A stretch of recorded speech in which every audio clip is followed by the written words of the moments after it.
all my life I've wanted to be a pilot. I think it's crazy, like capital C crazy, that they let civilians just fly planes.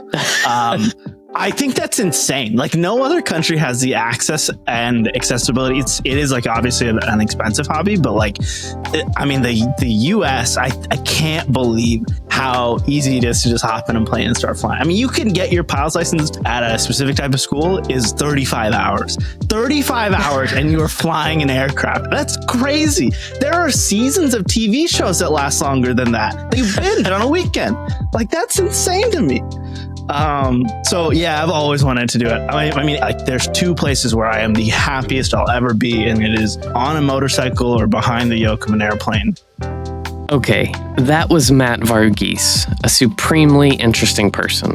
He's a pilot, a former engineering student, a motorcycle aficionado, and the CEO of 8020, an award-winning creative studio. While his engineering classmates took six-figure jobs, Matt was charging $500 for restaurant websites, and his parents were wondering if he even had a real job.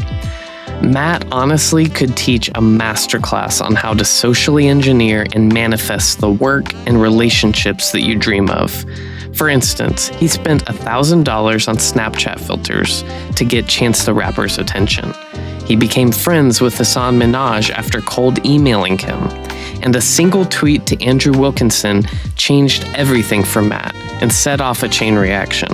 A project with Andrew's team, then acquisition by Tiny Capital, a merger that made Matt the CEO of 8020, and ultimately Matt buying back the company that he once sold. Don't worry, we'll get into that more later. But here's what really struck me. Matt said, if I knew what I know today about running an agency, I never would have started. If he had known the crazy journey ahead of him, then he never would have experienced any of it. That ignorance became a superpower. I'm Nick Blackman, and you're listening to Final. My name is Matt Varughese. I'm one of the partners and the CEO over at 8020. If you don't know 8020, we're a no-code product studio and a Webflow enterprise agency, technically headquartered in Victoria, British Columbia, but I'm not Canadian. I've never been Canadian. So that is a long story in itself, but yeah, I'm happy to be here. Awesome. I'm happy to have you. And I don't even know if you meant that as your official intro, but that was a great official intro. I love that. That's great. Which, yeah, I mean, it's been fun, Matt, just getting to know you through this process a bit more, because I feel like 8020s, I think I said it when I reached out, like we've had so much respect for the work you all have done and how you engage in the Webflow community. And I think there's a lot of similarities between how you all like to run your business and how we aspire to as well. Yeah. And so, yeah, just a lot of mutual respect. So it's just fun to get to talk like this. Dude, it is a two-way street. As I told you in our last conversation, there's what's some more polished way to say this? I really respect strongly a small handful of agencies like Edgar Allen, like Refocus, and like Whiteboard.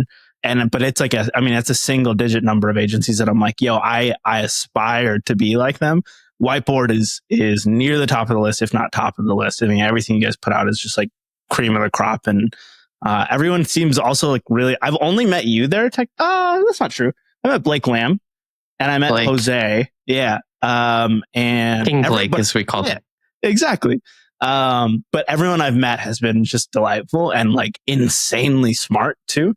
And if I recall correctly, one or both of the founders are pilots, which I am such a big fan of. This is something I had in my list of things. I was like, maybe I'm gonna pull out some stuff you're not expecting. Because Taylor, our CEO, he's a pilot, so you guys have that in common. Eric is not a pilot. I'm sure he wishes he was. Taylor probably rubs his face in it a little bit. But we had a CTO who used to work at Whiteboard who's also a pilot. Wow. Yeah. I wonder what the trend. What is there a trend in the Webflow space? Should we all just go get our pilot's licenses? It seems like it. Which how did that, like, is that something you've always been interested in, or how did that become an itch for you? All my life I've wanted to be a pilot. I think it's crazy, like capital C crazy, that they let civilians just fly planes. I I think that's insane. Like no other country has the access and accessibility. It is like obviously an expensive hobby, but like, I mean, the US, I can't believe how easy it is to just hop in a plane and start flying. I mean, you can get your pilot's license. Technically, the federal minimum at a specific type of school is 35 hours. 35 hours and you are flying an aircraft. That's crazy. There are seasons of TV shows that last longer than that you binge on a weekend. Like that's insane to me. So yeah, I've always wanted to do it. I mean, aviation, you will, there's two places where I am the happiest I'll ever be. And it is on a motorcycle or behind the yoke of an airplane. And like, I don't know. I think there's something about it that's like tied to like, I don't really have access to screens or internet in either place. And I think there's something like weird about that like really draws me to it. I'm very present in the moment. I'm where my feet are. So yeah, always been into it. So, well then, I mean, you kind of changed the nature of my first question about your early days. Why not a pilot then? Like why you're studying finance, you ended up starting this agency, Websterpiece, like why not pursue being a pilot and doing that as a living? Are you trying to keep boundaries between hobbies and love and income, or?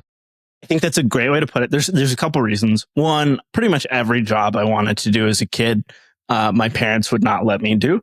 Being a pilot was one of them. Like I'm a child of Indian immigrants, so like my choices are doctor, lawyer, or engineer. And I originally went to school for engineering. And so I was a petroleum engineer for the first couple of years of college. And then in my second year, I switched to industrial engineering. And so I was like in engineering school proper until like the middle of my junior year. And then I switched to finance because I knew it was a joke at the school I went to. And so I wanted to run Websterpiece during that. But so my parents wouldn't let me be a pilot. They were very adamant about that. It's not a worthy job to them, which I disagree with. But then also to your point, I mean, I think you really nailed it. I have noticed that there is a trend in my life of like, I love something a lot. And then I'm like, let me go make money in this. And then it takes it away from being like a purely just for fun thing. There is a huge fun component, but there's also now like my livelihood depends on this thing now. Yes. And it just takes away, like I'm hesitant to do anything in aviation that derives money. I would like it to all be for fun, as long as I can. Just because I want to keep that pure. I want to keep any hobby I have pure and away from income or my lifestyle being derived from that hobby. I've heard more and more people expressing things like that. I think I even talked about it in an earlier episode of the show where actually a couple episodes ago with Peter, who quit his job in tech marketing to become a chef. And there's a little bit of tension about like, am I pursuing passion and income? Like, are these going to get mixed? Yeah. And I think people used to just have hobbies and had hobbies and kept things separate and did things for fun. And now there's this weird pressure to make everything a source of income and a side hustle and, whatever. And there's probably some wisdom to just like letting yourself have things you only do for fun. I think that's a good rule in life. I learned this actually most strongly from building websites. I used to build them for free, and that was when I had the most amount of fun because it didn't matter if anyone like hated it. Like nothing mattered. I could just do it. And then someone's like, yeah, I don't want it. I'm like, all right, cool. Like back to the next thing. And so I still have fun with it today, but it's a very different thing with employees and with, growing company and all that stuff. So but I think it's a good rule. So how do your parents feel about you being a CEO of a creative agency? Unless this is a hot button topic to just No, it's not. It's not. I don't think they know what I do for a living. I've worked remote all my life, and I worked remote pre-COVID. And so before COVID, my parents were and I was living at home before COVID. And so my parents would just see me in the office and be like, is he working Does he work? Job? Yeah. Like, what is he doing? And then after COVID, they started to get more of an understanding of remote work in general. I think the two times in my life that my parents like got a little closer to understanding what I did is once you might actually know of this client. We might need to bleep it because they're a lead. They're not, or they were a lead, not a client. But it's this company called. Oh, yeah, we worked with. No way. Okay, yeah. Okay, then we were pitching on the same deal then. So I don't actually ever think I talked to them in the first place. I think they emailed us and then I tried emailing them back and then they never heard from me. But I thought it was crazy in the first place because I grew up very religious and my parents are still very religious. So I told them about that. And my mom was like, "Oh my God, that's so cool." And then the second one was Ellen DeGeneres. So my mom grew up watching a lot of the Ellen show. And so when I told her that we built the website, she was like, "Oh, wow." And that was, I think like a bragging point for her for a while with her friends. Yep. So that was cool. Yeah, I get that. I think working with Ted became that for me when I finally had a client that I'd personally led a bunch of work with that people would actually recognize. Like, exactly. They're like, "Oh, Ted? You mean like TEDx or something?" Like, no, like Ted. Proper. Yeah. I love that. So Websterpiece was the first agency, which 80/20 kind of became eventually, right? And you guys, that was started in back in was it 2015-ish?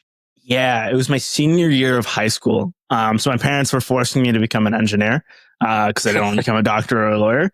And I just told myself, so like so I mean, I split time, but like I primarily live in Oklahoma City. Or at least I'm from Oklahoma City. I think it's the greatest city in the world. And anyone that's listening to this should maybe not move here to raise rent, but visit. And I'd love to see you. But like the life of a petroleum engineer is pretty much like if you live in Oklahoma and you're a petroleum engineer, you're actually probably not living in Oklahoma. You get moved off to Midland, Texas in the middle of nowhere and you live in the Hyatt, or if you're lucky, and you're working on an oil site. I kept hearing that and I kept thinking that. My parents were like, "Oh, it makes good money." And I'm like, "Yeah, it does make good money, but like at the expense of my happiness. Like I don't want to do that." So I had gotten into building websites in high school through a fundamentals of technology class. And we were building sites in Weebly and I was having so much fun with it. And I thought it was like the coolest thing in the whole world. And I looked up like OKC web design agencies or whatever. And there was like a big one at the time that I think it still is quite big called Back 40 here in Oklahoma. And I was like, "Yo, if these people can charge money for websites, like maybe I could do the same thing." And at the time they had my mom's hospital where she worked as a client. And I was like, "Yo, if I get that hospital as a client, my mom will get my job." So I started Websterpiece and I was just like, I'm going to start an agency. And the original website was like, it said, we're a big shop or whatever. It was just me at 17, just trying to figure it out.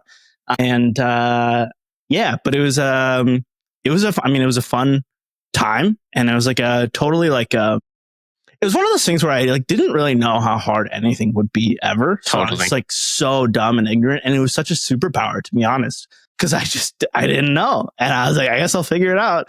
I don't think if I knew what I knew today, I don't think I'd start an agency. Because I just know how challenging it can be. But I started Websterpiece in high school and it's been a journey ever since, just running that through college. Which, that's, I've been listening to Andrew Wilkinson's book, slowly working through it. And that's not too dissimilar from how he talks about starting MetaLab initially.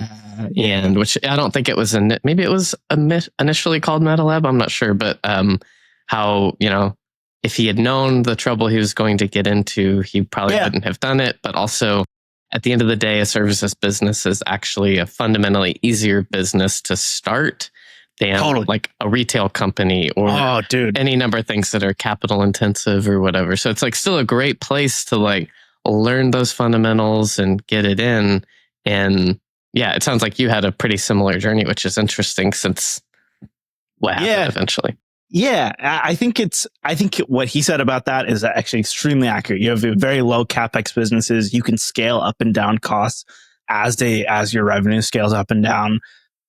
You don't have to have an office. You can do it from anywhere with an internet connection. Services businesses are kind of like the golden business, but early on, I had this problem too, where you're essentially trading time for money, which is you can make a lot of money that way, but it has diminishing returns. And then you do always have the anxiety of like when you're not working, you're like, oh, I'm not getting paid. It's a similar problem for attorneys too. Like, there's a lot of professions that have this time for money dilemma that like you got to work really hard to get out of as a business owner. And so that was a big focus for me over the last decade of getting out of that trap. And luckily I was able to do it. Yeah, that's awesome. Where did the name Websterpiece come from? Just out of curiosity. That's a good question. Actually, people haven't asked me that yet. So originally I wanted to call it Websterpiece, but Piece, like a masterpiece on the web. Okay. I was super jazzed about it. And then I looked it up, and I think there was a company in the UK with a similar name. And I was really worried about it. And some name infringement or something. I don't even think it did similar services, but I was just worried nonetheless. And I was just at home and I was complaining to my mom about it. And she was like, why don't you spell it Peace? And I was like, that's it. And then that was the origin story of the name. I wish it was cooler, but it's not. But yeah, that's where the name came from. No, that's cool. I mean, it is kind of cool that your mom helped you name it, since you were looking for a little bit of validation too from the parents while you were doing it. Yeah, for sure. Do you remember what your first paid gig was as a developer or designer? Dude, I feel like everyone does. So mine was, I also don't think I've talked about this publicly. Mine was a place called, it no longer exists. It's called Giggles with a Z instead of an S. It's not a strip club. It was a restaurant/bar. Which is a caveat I had to give to everyone I ever told that to. But, was it like a comedy club or no?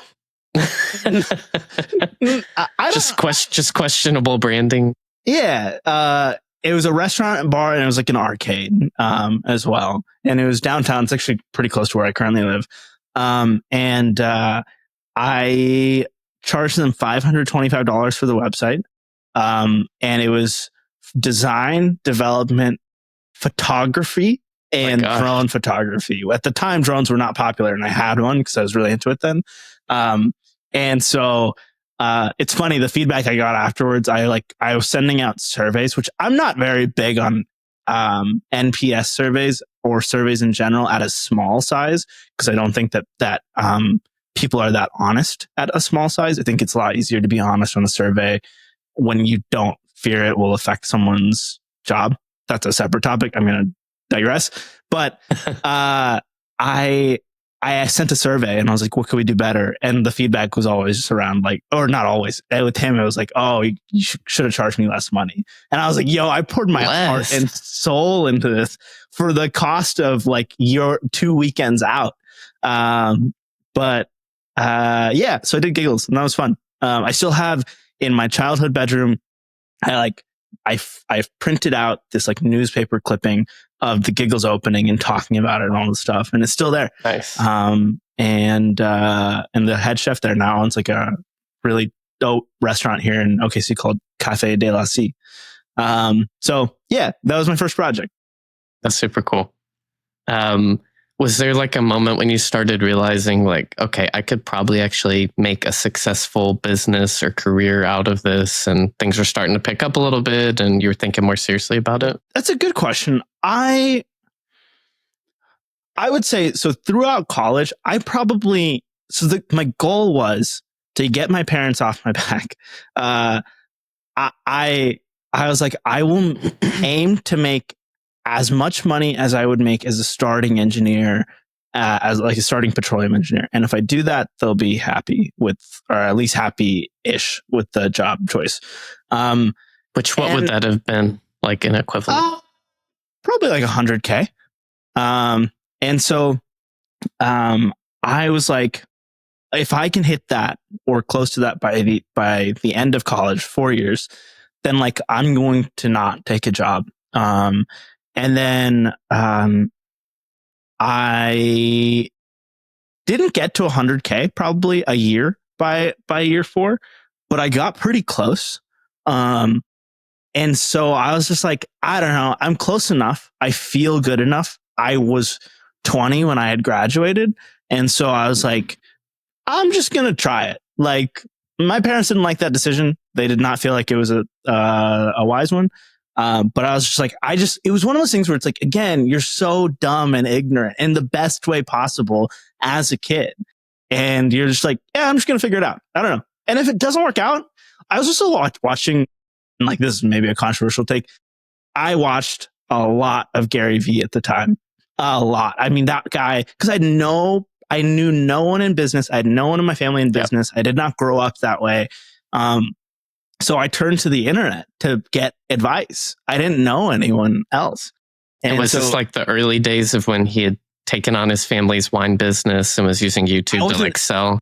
I wasn't that early. It was in the days of him doing daily V very consistently, the very early days. And so I would just watch those all the time. He has advice of like, yo, when you're young, you have the most ability to take the most amount of risks possible. Yes. It becomes infinitely harder as you get older and as you settle down and as you have kids. So I was just like, I don't know, like, screw it. I'll try it. And it ended up working out, but definitely I would say it wasn't guaranteed. It still is not guaranteed. In the life of someone that runs an agency, things are great, but they can also not be. And things can go south. And like, it is purely a mechanism of how much can you sell? How much business can you bring in? And if that ever changes, then that changes the business drastically. And so I think there was like a bit of, healthy ignorance that went into it, but like, I'm really glad I took that leap. Love it. Were you still at all having any doubts about going all in on it as you were starting to finish school and, considering it? I think if I lived in a high cost of living area, I would. That's not true. Even in my low cost of living area, I felt there were moments where I was like, maybe I should go take a job somewhere. Because it was hard to sell. Like my after Giggles, my clients after that were still really small businesses. And so the amounts of money I was charging, I wasn't a lot. It was slowly going up and I kept charging more and a little more and a little more. But it wasn't like, I wasn't getting where I wanted to get as fast as I wanted to get there. And there was a moment in time where I was like, man, sales is a grind and this is really hard. And like, it would be really nice to not have to pay for my own health insurance. So I debated it for probably like there was like a 2-month period where I was like down about it. And I was like, maybe I should quit. But I'm really glad I didn't. And I'm glad I stuck through. And what led to obviously Websterpiece getting purchased by the Tiny Capital? Or was it even Tiny Capital at that time? Was it just like kind of Andrew Wilkinson's business before it was branded that way? It was Tiny. So that year was 2019, or the year I met Andrew Wilkinson was 2019. And in that year, so I'd finished school and like I maintained this list, like a dream clients list. I do it every year. It's in the last 2 weeks of the year when a tradition I've kept since day one is like the last 2 weeks of the year, I always take off. And then at 80/20, everyone takes off at 80/20. Same with Websterpiece. And so I maintained this dream clients list and I made it right before I graduated college. I started making it before I graduated college. And I was like, I have old tweets that are like, I will work with like Chance the Rapper one day, like someday, somehow. And it's years before I ended up working with him. But I ended up landing him as a client. And I would say that moment was like a pretty life-changing moment for me. Yeah. Because I parlayed that into so much more. And it also got me out of the Oklahoma bubble and onto more of a national stage. Because like at the time, like Vlad was sharing like the projects all over social and like it was getting traction on Twitter and things like that. And so that one really like got me some like just known outside of Oklahoma. But then I parlayed that into working with Andrew Wilkinson. Cause like one day I was like on a layover somewhere and I saw that he had tweeted. I had tweet notifications on for him, and he had tweeted. He was like, "I need an e-commerce expert that can build me a 1 to 2 page Webflow e-commerce site." And it was just when Webflow e-commerce came out, and I was like, "Yo, I'm your guy." I literally just led e-commerce and web for Chance the Rapper. Like I worked on his websites. I like did all the infrastructure. Like I'll do it. And at that time, I was so interested in working with Andrew that like I was like, "Oh, I'll do it for free." And he ended up paying me like $1,500 or something like that. And we did the whole deal over DMs, and I built the website out. And Metal App designer from Metal App had designed it, and I had developed it. And like it was at the time, Webflow e-commerce was so new that like a buy now button didn't exist. So I like wrote JavaScript to like simulate a click to add to cart and then redirect you to checkout as soon as you click to buy now. Wow. So I did that, and then this was November 2019. He was just like, "I'm starting a new agency called 8020. Do you want to join and like work here?" And he meant as a good developer, and I was just like, "No, I'm good. Like I have my own company. Like thank you though. I'm flattered." And he was like, "Well, how about you like meet the CEO and like you can like contract for us?" And I was like, "Okay, sure. Like I'm happy to do that." And so I was a contractor for 8020 for 6 months before before anything else ever happened. And it was so crazy. I had a podcast at the time, and like we had talked about 8020 forming, and like I haven't gone back to listen to those episodes ever since. Actually, I should probably go do that. But we were talking about 8020, and we were like, "Wow, it's so cool, like a Webflow agency and all this stuff." And then we interviewed Max Lind, the former CEO of 8020. Yeah. And like, he was in the podcast. So maybe I'll go do that tonight. Maybe I'll go listen to like that interview. It might be like a throwback for me. I bet it would be. Yeah. Wow. So, man, it's fascinating hearing the journey. I literally was talking with Max earlier this week too, not for the show or anything, just catching up. And I knew that he had been, I think it was it GM of 8020 or something? And he has a whole journey of his own working with Andrew and Dribble and Abstract. But I had no idea that you contracted for 8020 before. Yeah. I mean, wow, there's so much to dig into there. But I also want to, because we totally glazed over Chance the Rapper, which I feel like is such an important part of your story. And like, how did that project come about? Like it seems like you probably socially engineered getting that one a little bit, if I had to guess. That's a good way to put it. Yeah. What did that look like? So I tweeted that, and like I'll work with Chance the Rapper someday somehow. And I was like really adamant about, there's something about publicly saying something that like it almost holds you accountable to it. Like you have to like don't be embarrassed. Like don't embarrass yourself. Like go do it. And so I still like doing that to this day because I'm worried about public embarrassment. And one of the things that was really new at the time. So Chance was on tour. I had gone to see him on tour, and it was great. He came to Oklahoma City and everything. And at the time, I used Snapchat a lot, and Snapchat had just come out with geo-filters. And it was like one of those things where it was so new that they didn't know how to price it. And like, I am not a Snapchat geo-filters guy, but it is just something that like, I was like, this feels like a good way to get his attention. And so what I started doing is I designed these like really crude, they're not good. I hope there's no copies of it on the internet. These really crude illustrations of Chance. And I would go onto Snapchat's ad platform, and I'd pay for the geo-filter on every tour stop. And everyone was using Snapchat at the time. And it was like, I mean, it was so cheap. It was like $5 a show on like per night. And you would get like 100,000 views, if not more. And so what I started doing is I started doing that. I paid for it on the whole tour. I think I ended up spending like $1,000 of my own money on the whole tour. And I would just email his manager and be like, "Yo, I'm doing this thing. I'll keep you posted. Like, I want to be part of the team and all this stuff."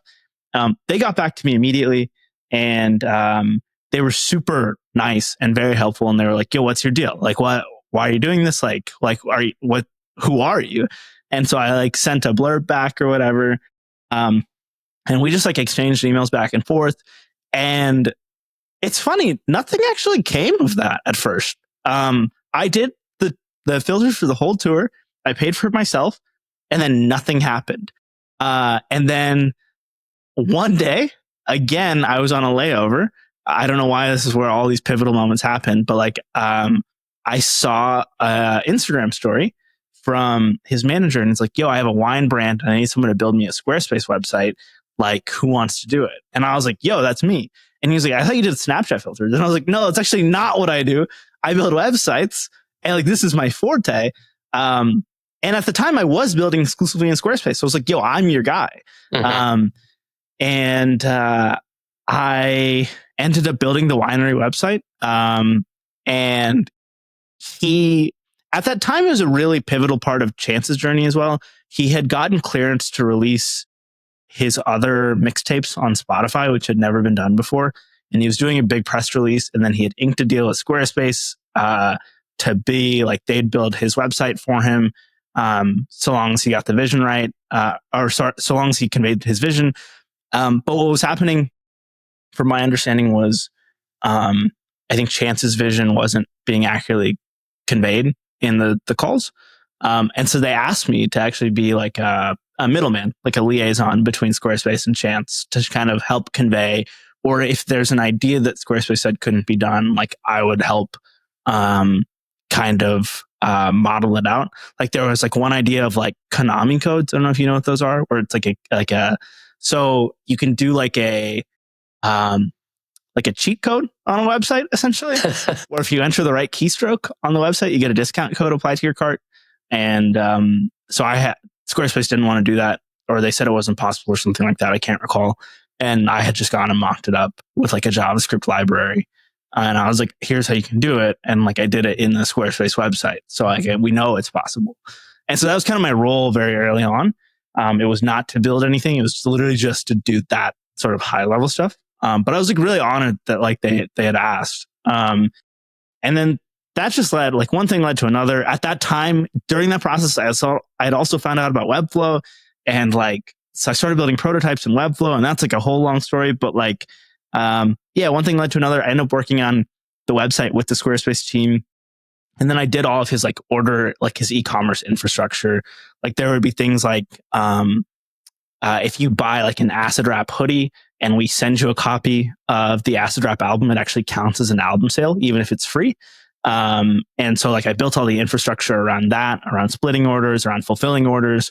And then we also built me and Ben Parker, the legendary Ben Parker. If you don't know Ben in the Webflow space, I would say you are missing out. Yeah. What are you even doing? Yeah, exactly. Ben, I owe Ben for my entire career, in my opinion. But Ben and I did that project together. Like I don't deserve all the credit on that. Ben for sure was a extremely pivotal role. And we had built actually a microsite for Chance on Webflow that exists today still, if I recall correctly. The songs are still paying for hosting, called Rapper Radio. Rapper Radio, it's still up. Oh, cool. That's amazing. But yeah, it was a way to get people to automatically tweet about to their favorite radio stations to get the album on air. So yeah, I mean, that project was a trip. I was just talking. So this podcast is very conveniently timed. I celebrated my 5-year anniversary at 80/20 4 days ago. And I was just telling someone, I was like, because also the 6-year anniversary of the Chance stuff was on Saturday. And so just like a day before that. Wow. And so I was like thinking back. So it was like a very I was doing a lot of reflection over the weekend. And that project was so fun. I got worked to the bone, but like it was my choice. Like, like I poured my heart and soul into everything I did, and that was so fun for me. And I think very fondly of that project, of that team. Like it was a lot of really great people. And I'm really lucky for the opportunity. Like they bet on like a 20-year-old to lead the infrastructure of all of this. And I appreciated that. So awesome. But yeah, I'd love to talk more about like, what did the process look like going from contracting with 80/20 for 6 months, is what I think you said, to, what happened after the 6 months of contracting? Did you like join the team full time? Did Websterpiece and 80/20 merge? Like, what happened?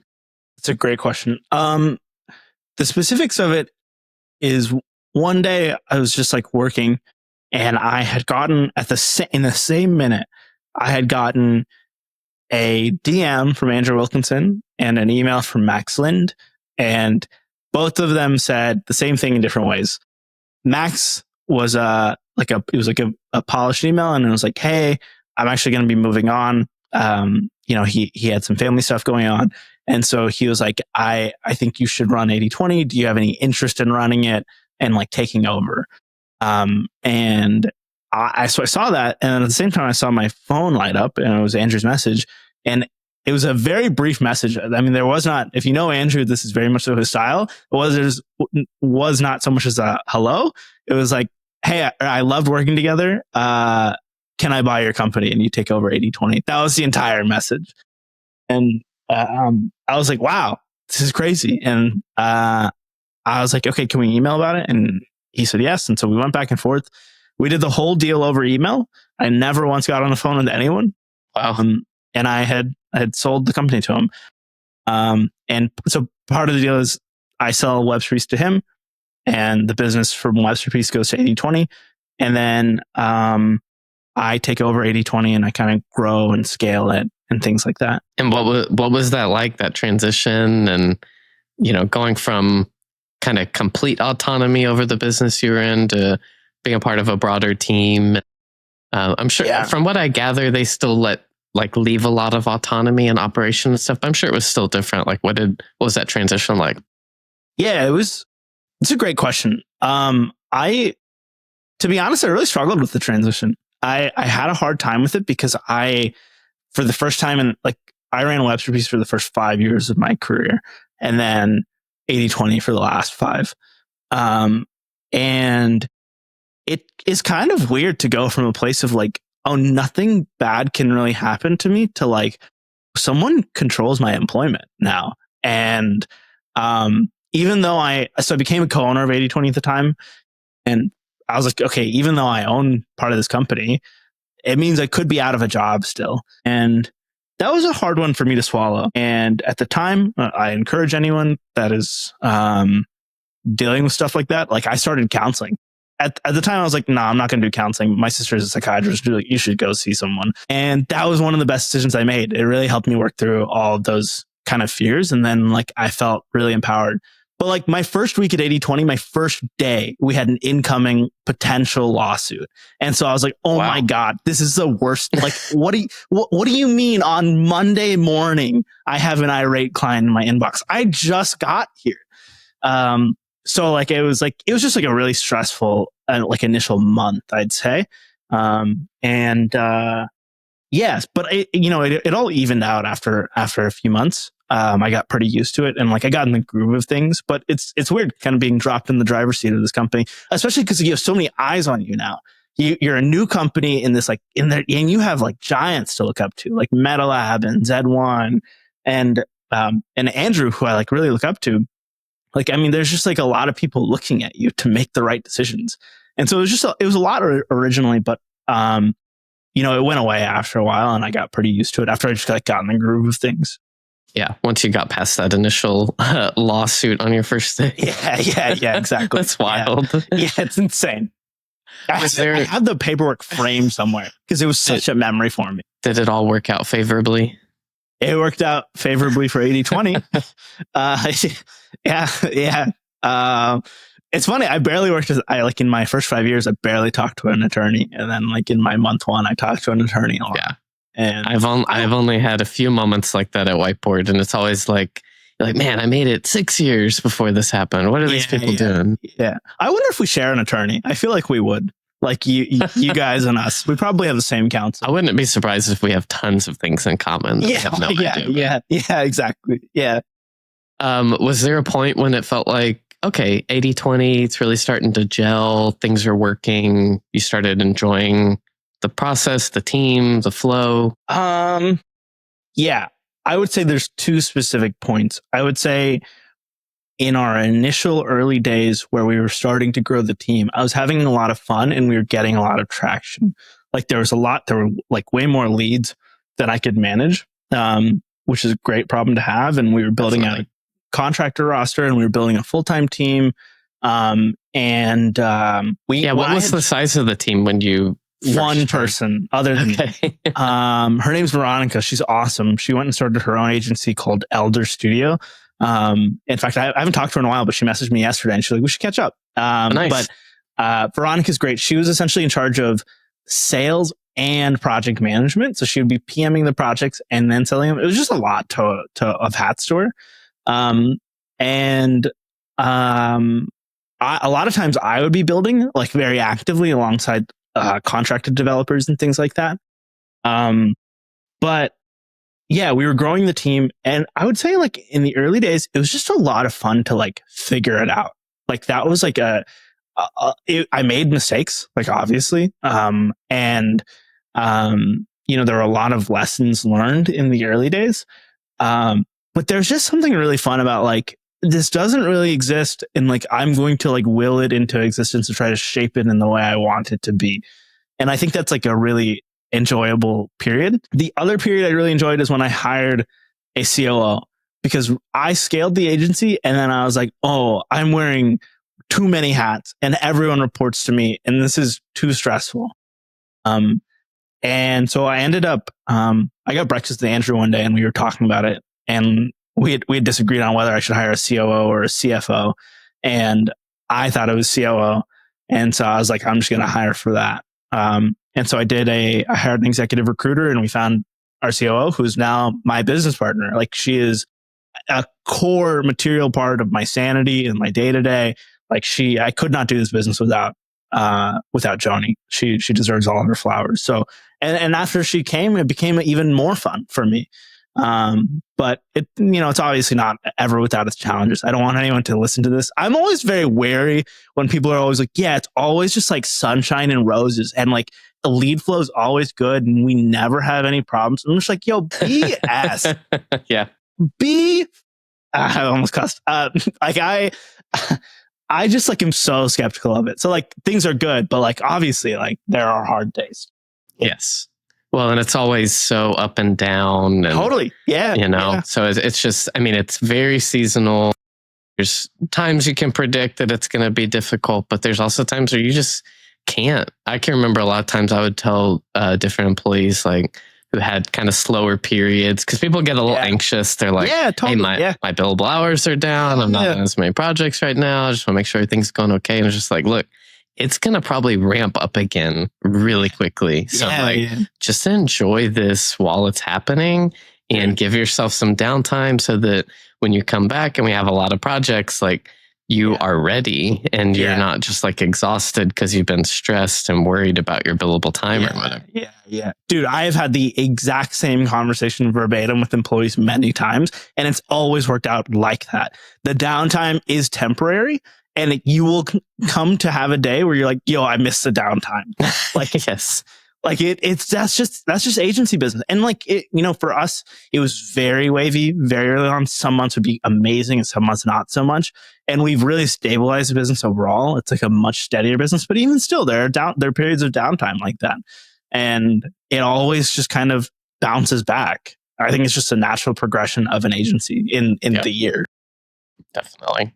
So tell me about you guys working with Ellen DeGeneres, Huberman Labs, like. Yeah, both of those came about through different ways. Huberman, actually, this is an interesting thing of like, it is a timeless lesson across all businesses, but like so much of business comes down to who you know more than what you know. And on Huberman, that was actually a referral from Jason from Supercast. Supercast is this amazing premium podcast player.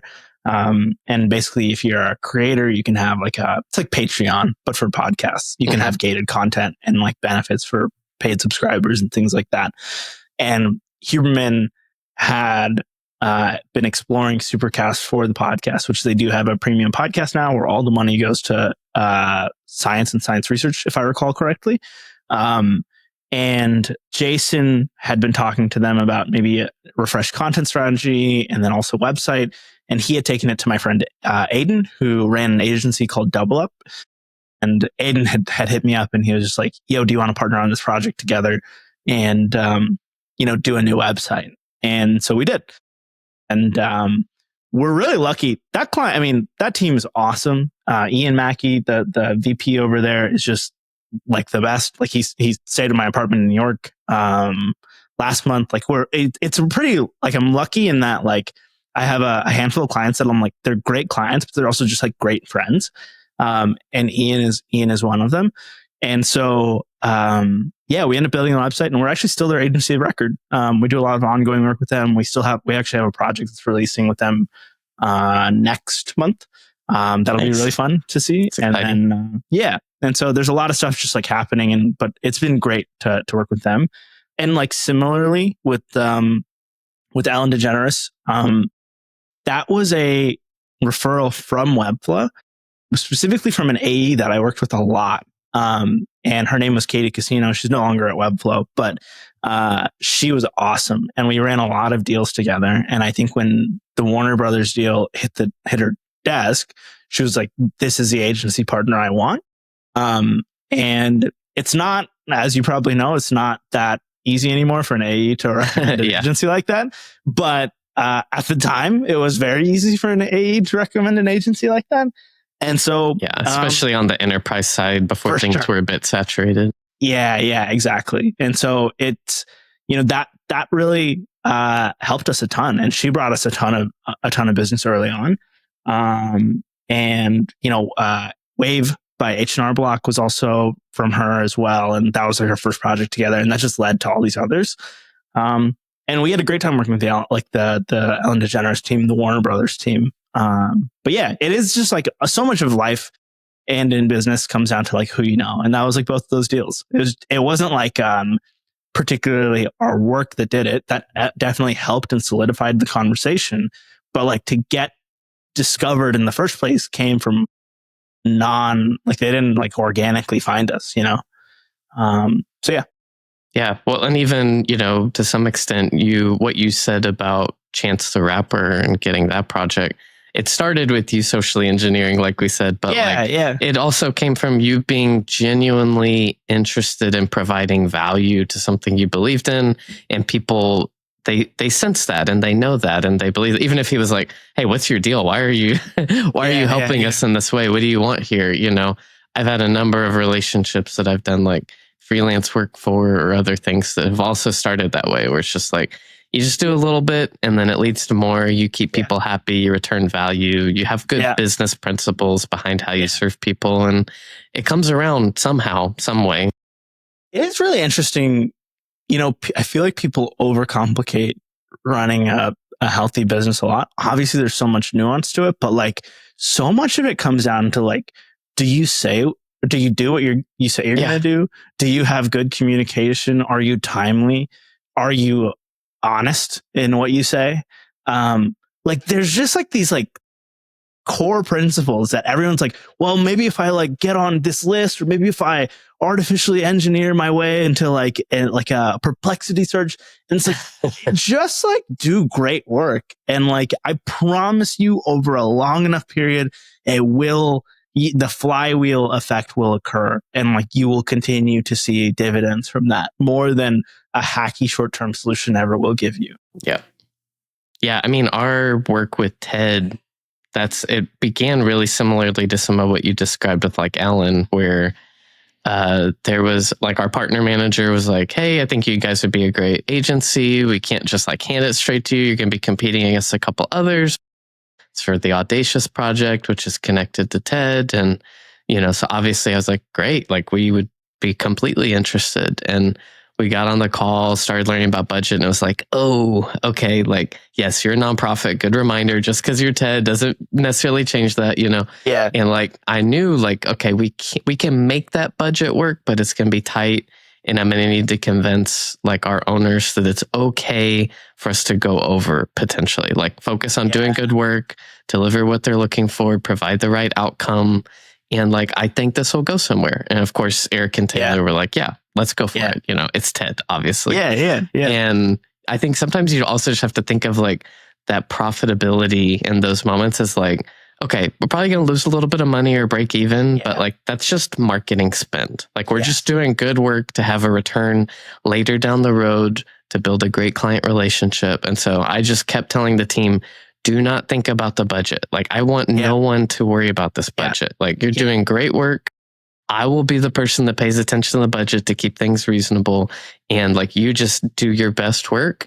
And I guarantee you this is going to come around. And then it was like, they had such a great experience with us. Of course, they told another TED initiative about us, and then another, until finally it was like the conferences team was the one knocking on our door. That's so And cool. by that time, it was like they were already like, hey, we don't need like any like kind of fancy proposal. We hear that you guys are great. Like, you know, and I was like, wow, okay, this is awesome. You know, so it's just like you were saying, like it just pays dividends when you just choose to approach business. I think that, I mean, that approach, we've taken that as well in many other projects where it's like, you know, this doesn't financially make immediate short-term sense, which admittedly can be a hard sell whenever I go write a monthly report, which I used to have to do. But like, I very firmly believe, I'm like, I think this will come back to pay off down the road on a long enough time horizon. And like almost always that's been the case. I think, Peter Kang has a great article, which like if you are running an agency or you're freelancing or anything, you from have Barrel, to be reading, right? Yeah. Yep. Oh my God. Peter is like, to me, one of the smartest, if not the smartest mind in the agency space about agencies. I think he's like super sharp. And I think he writes really cohesive and clear pieces online about running an agency. I put him up there with like Blair Enns and like, you know, those types of folks of like, the minds in the agency space.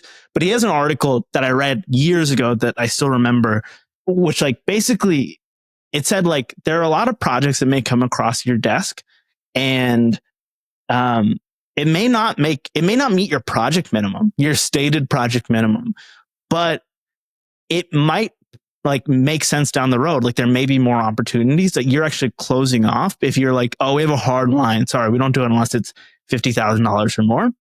And I think that was the case, if I recall correctly, maybe his client was Black & Decker, maybe he didn't name them, but like some client, that was the case where the initial project did not meet the project minimum of the agency, whether it was BX or Barrel. And then it ended up being like a really big project down the road. And if you're a short-term thinker, then you're like, no, sorry, it's not worth my time. But if you think on a long enough horizon, one, you immediately have an MSA in place, which like adds so much, especially with a large company. But then like B, you get to prove your worth like very, very easily because you're in it with them and they can see the quality of work and the quality of communication and things like that. So like I always am very mindful of like, we won't say no. I made this mistake once. I said no to a really big name and it was over really like they had no money. And it was like borderline like an offensive negotiation on their part. Like I was like, you know, you're being like kind of rude about this, but I wish I just caved. And I was like, you know what, take it. Because I think it could have turned into something bigger. And it's like one of my bigger regrets in sales. You are now independent again as 80/20. I remember when you shared that on Twitter, feels like not too long ago, you know, it's just like, whoa, okay, what led to this journey? And so I'm so curious to hear you share what you can about that process and what it's been like on the other side of kind of running an independent agency again, but under a new name and a new brand that's become your brand and your agency, but it's different than what you set out as. Yeah. It's really funny going back full circle. Like it's like it truly is like I was autonomous and then I wasn't and then now I'm autonomous again. But it's under the agency that like I wasn't autonomous under originally. But yeah, I mean, I think there were a lot of reasons that went into the decision and how that conversation came to be. I think one of them is during this process, Tiny went public, and I think that's great, but I think that's also a little challenging for an agency of our size because once you're in a publicly traded company, like your financials have to meet a certain standard and you have audits and things like that. There's just so much admin and paperwork that I was getting pulled into to the extent that like 80/20, we still have this, but like we had to hire a full-time accountant. And at the time, it probably didn't really make sense on paper. which I've come to actually believe an accountant is one of the best hires you can make at an agency. And that experience taught me that. But it was like, there's so much paperwork that had to be done with KPMG, with the TSX, like things like that. And then we also had to roll up to Tiny itself and answer a lot of questions. And then there's just a lot of admin stuff going on. And for that and a few other reasons, I kind of just decided that like it might be best to for us to move out of Tiny, when we had explored options of maybe even moving out of Tiny and into a private entity together still. But the conclusion that we came to was that we would, I would try to buy the company. And so it took a year for us to get consensus, I'd say, but we got there. And in December, I think the deal was done, and it was really crazy. It was November the deal closed, and I was in Spain at the time visiting Hector from Z1, which is another agency in Tiny. And it was particularly insane to me because in my first week of my job, aside from the lawsuit, I was given like 5 people to meet in Tiny. And so I scheduled calls with all of them, and Hector was one of them. And Hector had welcomed me into the family. And like Hector has actually grown to be like one of my like very good friends, even today. And I was at dinner with him and his wife, Marta, and I had gotten the paperwork from the lawyers while we were at dinner that the deal was closed. And I was like, yo, how full circle is this in itself? Like I started my career with 20 with you, and I am ending it with you. And I just think that was really, really cool. And so, it was a long process, but like all in all, like I'm really grateful for my time in Tiny. It taught me so much. It moved me ahead in my career so much. And like when I had first started evaluating the deal in the first place, I'd ask myself like, what benefits would I get in terms of like, would this be a wise decision? And the biggest one to me is like, I would jump the line quite a bit. And that was my theory, and I was right. I would go from being an Oklahoma agency to like, oh, I run a Canadian agency that has so many leads that it can't keep up. And it's like, people know the name and things like that. And I'm really glad I made that decision. I have no regrets about the decision. And I'm very, very happy that it all worked out. And I'm really grateful to Andrew and the team for teaching me as much as they did. And it's also given me like some of my like best friends live in Canada now. And like Victoria is my second favorite place in the entire world. And there's just so much to be grateful for in that opportunity. But man, it also feels good to be independent. Like it just is nice to like, I don't have to roll up to anyone. Like, I don't have to submit my financials to anyone. I don't have to tell anyone anything. And so me and my COO actually bought the company together, which was also really cool. That's cool. And so she owns a pretty large chunk of it with me. And it's been really great. Like I'm really happy that we are kind of on our own footing and our own path. And I don't have to worry about any financial like admin paperwork anymore, which is nice. That's so cool. That's such a wild journey. Yeah. What would you tell somebody setting out on a similar journey? Maybe it's not going to be the same, but either they're considering maybe an acquisition, they're thinking about starting something. It's just, it's such a different landscape in the creative industry than it was, 10 years ago.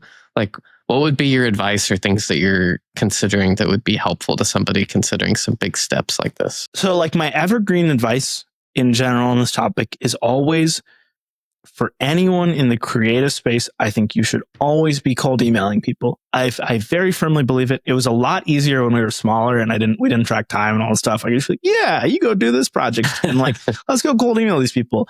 But like, man, it's so cool.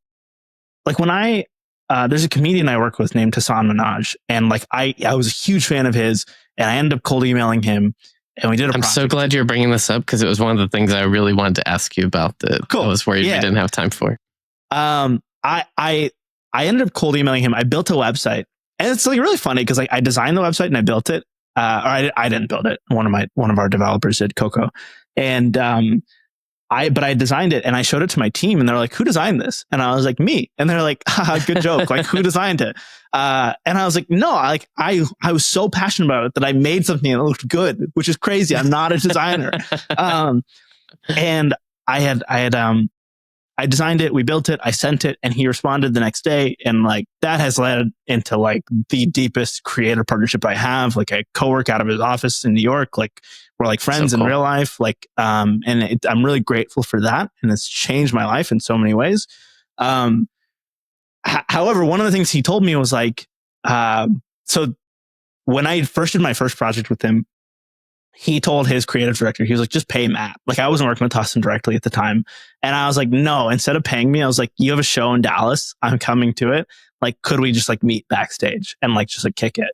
And cause I'm very big believer in in-person, just like meets, in general versus like email or text or anything like that. And so, I finagled my way into getting that. And we ended up going to dinner that night and we hit it off. And in the car ride on the way to dinner, he was like, you know what stood out to me about the email that you sent me was that there are so many people who email me every day. They're like, yo, let's link, let's collab, let's do X, Y, and Z. And it's like, what do you do? Who are you? And what do you do? How are we going to collaborate? Stop talking in theoreticals and like show me proof of work. And that's what I did. I showed him proof. This is what I do. I build websites. It's all I do. Your website sucks. It could be so much better. Here it is. And so that's the edge that I think people in the creative space have. We can create a proof of work different than most other industries. We can send it. We can do it pretty quickly and low cost in the era of Figma and AI and Webflow. And so my strongest advice is to cold email people. I think if you don't have a dream clients list, you're not dreaming hard enough. And I think we should dream hard enough. It's one of the best things you can do for yourself and for your career. So that's thing one. And that will, I think, be true hopefully for a long time, because I think it's one of the highest ROI activities you can do. The second thing, I think this has changed, and this is an idea that I had as I was thinking and reflecting over the weekend. I was like, what would I do differently if I was to restart my career? And like, I think there's a really wide open space right now for someone to become extremely skilled in AI workflows in Webflow development. No one's really cracked the code on that. We're all focused on web apps or mobile apps or things like that. And there's not really a clear path in terms of like, we had all hands today, and I was talking about this in all hands, where it's like, it's interesting to see like this thing it used to be really hard, which is building, let's say, a web app, and the marketing website's considered the easier thing and the web app's considered the harder thing. It's almost flipped in the era of AI, because the marketing website, it still doesn't really have any good automation tools or AI tools. And if you ask AI to build a site from Figma, it's not good. But if you want to build a web app, it's actually a lot easier to vibe code a web app than it is a website. But at the same time, there's like, I've been doing a lot of work in Cursor and Webflow lately. And there's so many things where I'm like, oh, like there's like little nuggets that I pick up along the way of like, trying to use AI in my workflows and trying to crack the code on that. And then I feel like I've cracked the code in ways that I'm going to go share with my team and like try to make everyone else here a really strong and powerful AI Webflow developer. But if I was early on in my career, I would obsess over how I can integrate AI into my workflows. And then I would go sell that to agencies. I would, at 100%, I would do that, because I, as an agency owner, would pay a premium for that service if I wasn't working on it myself. I think it is grounds that no one has really touched. We all have these ancillary tools that we're copying and pasting. Oh, this JavaScript didn't work. Here are my console logs and all this stuff. No one's cracked the code on like, this is a cohesive, unclunky way of integrating AI into my workflow. And so that would be my focus if I was to restart my whole career. I'm 100% certain about that. Yeah, I think those are my two pieces of advice. And specifically, would you say AI workflows and cracking that code of how to use it with Webflow specifically? I would, because I'm really interested in specialization and specialized things. I may be wrong about that. I'm actually learning more and more that like my my take for the last 10 years is like specialization is better than generalization. And then in the era of AI, I've been proven very wrong in that take. Like it's actually better. I think being a generalist is actually enabling people to, because AI can wear so many hats as a specialist. Yes. It's almost better to not have a specific discipline that you master. I could make an argument for the opposite, but like I actually think I was probably wrong about my specialist take. And that just being able to go wide instead of going deep is probably going to serve you better in the future rather than being a specialist. Maybe I'm wrong about that too. Who knows? But yeah, I would focus on like AI workflows for Webflow, mainly because I know that specifically, and I think that would be like a really good, if you wanted to make 6 figures quickly, I think that's a way to do it. But you can't be like have AI create a course outline for you and then immediately go sell that. Like you have to be the expert. You need to be about that life. You need to have built things with it. You need to have done this before. Otherwise, I wouldn't give it any salt. Like it would not be worth anything to me. Yeah, it's actually something I hope to do at 80/20. Like I'm working in the next 8 weeks. I'd like to make an AI course with everything I've kind of learned and teach 80/20's developers how to use AI in the workflows that we use on a day-to-day basis to like be more efficient and performant. You know it as well as I do. Like the billable hour is kind of the metric, and it's like how can we become as efficient as possible on these fixed price projects so that they're quicker to turn around, clients are happier, and also margins get increased. So love it. You're just giving all kinds of cheat codes right now for people. I love it. Someone take it and sell back to me the course that you create. Well, Matt, thank you so much for your time, man. It's been a really fun conversation. I could easily ask you like 20 more questions, but it's been a lot of fun. I feel like I learned a lot myself, and I think people are going to really benefit from the advice and the knowledge you're spitting.